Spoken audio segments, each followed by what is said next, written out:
So in this video we're going to use the new identities that we have derived to simplify or find exact values of trigonometric expressions. So these are like drill and grill type homework problems. So simplify the expression by using an identity. So we have now in our pocket a laundry list of identities. Usually what you're going to have to do is look through the identities that you know and try to pick out an identity that works for the situation. In this case, I've kind of given a short list because the identity to use is coming from the double angle identities. And in particular, we see we have the difference between the square of a cosine function and a sine function, which is going to correspond to this double angle identity for the cosine with theta equaling 49 degrees. So this expression, cosine squared of 49 degrees minus sine squared of 49 degrees, can be simplified by replacing it with the cosine of 2 times 49 degrees right here, which is the cosine of 98 degrees. And because this isn't a special angle, there's nothing more you can do with it other than simplifying it to that point.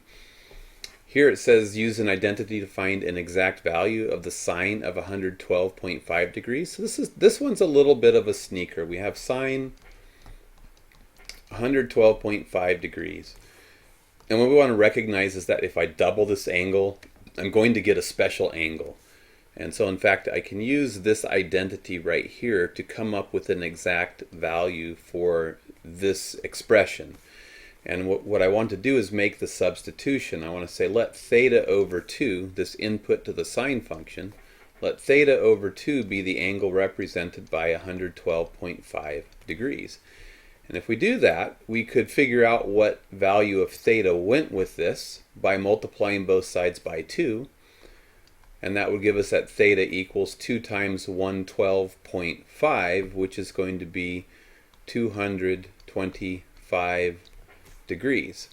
So I can replace the sine of 112.5 degrees with the square root of 1 minus the cosine of 225 degrees all over 2.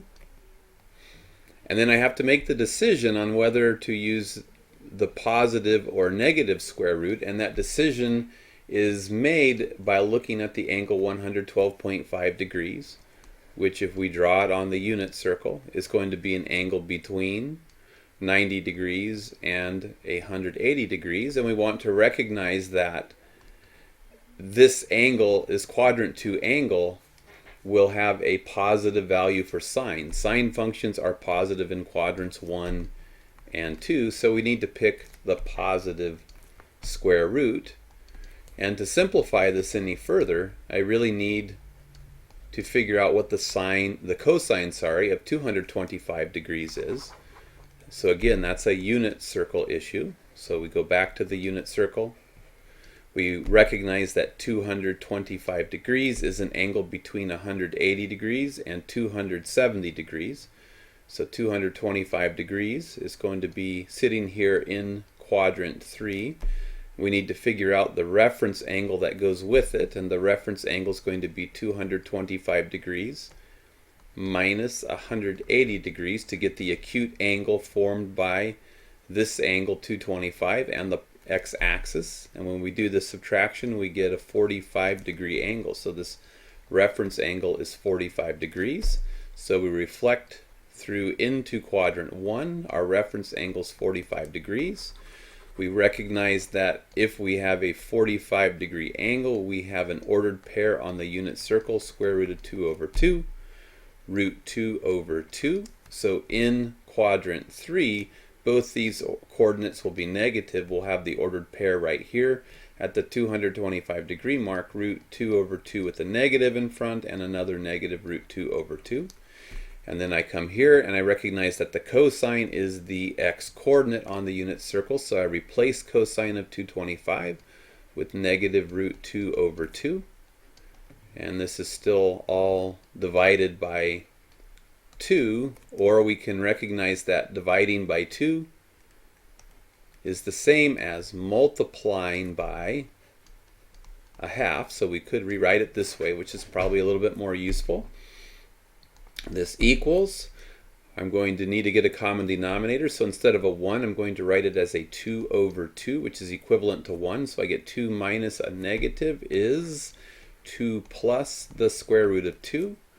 And this is going to be all over 4. I'm going to get a 2 times 2 is 4 coming from the common denominator.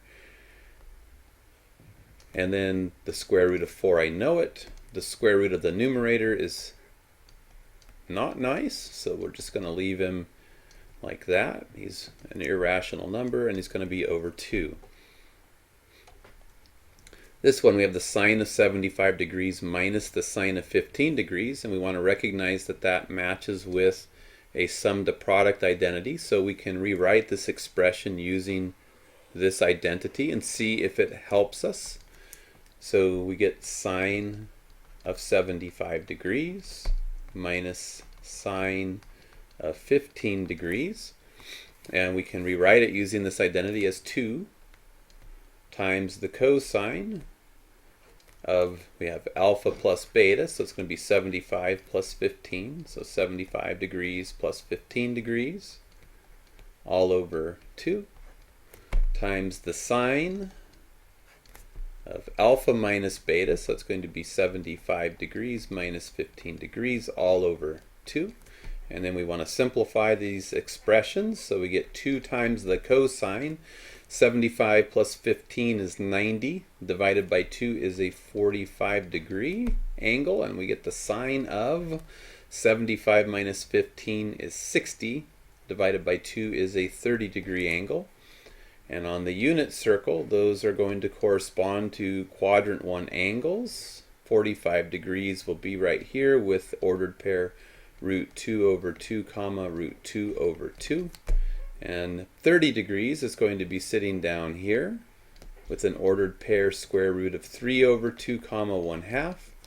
So now we can make some substitutions. We can say 2 times the cosine of 45 degrees is the x-coordinate on the unit circle, so it is root 2 over 2 times the sine of 30 degrees, which is the y-coordinate at the 30 degree mark on the unit circle, so sine of 30 is a half.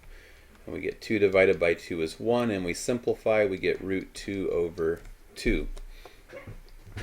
So final example, we have find the exact value of the cosine of 52.5 degrees times the cosine of 75 degrees. So on the product to sum identities, have a product of 2 cosines, which can be rewritten like this. So we're going to do that and see if it's helpful.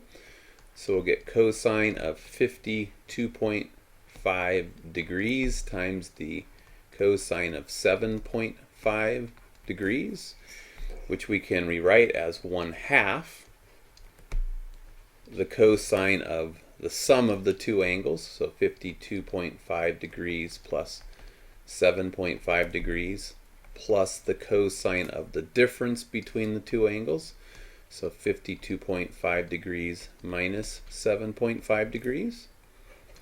So we get a half of the cosine of 52.5 plus 7.5 is 59 plus 1 is a 60 degree angle, plus, I don't want to forget my parentheses right here, plus cosine of 52.5 minus 7.5, which is the same as 52 minus 7, which is a 45 degree angle.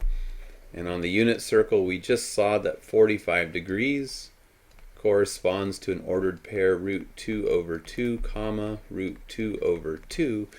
A 60 degree angle, which is going to be up higher, is going to correspond to the ordered pair 1/2 and root 3 over 2.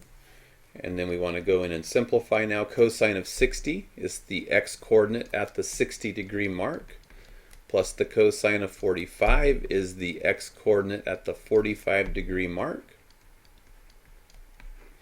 And I can factor a 2 out of the denominator, which would give me a 1/4 times, and that would leave the numerators behind, 1 plus the square root of 2.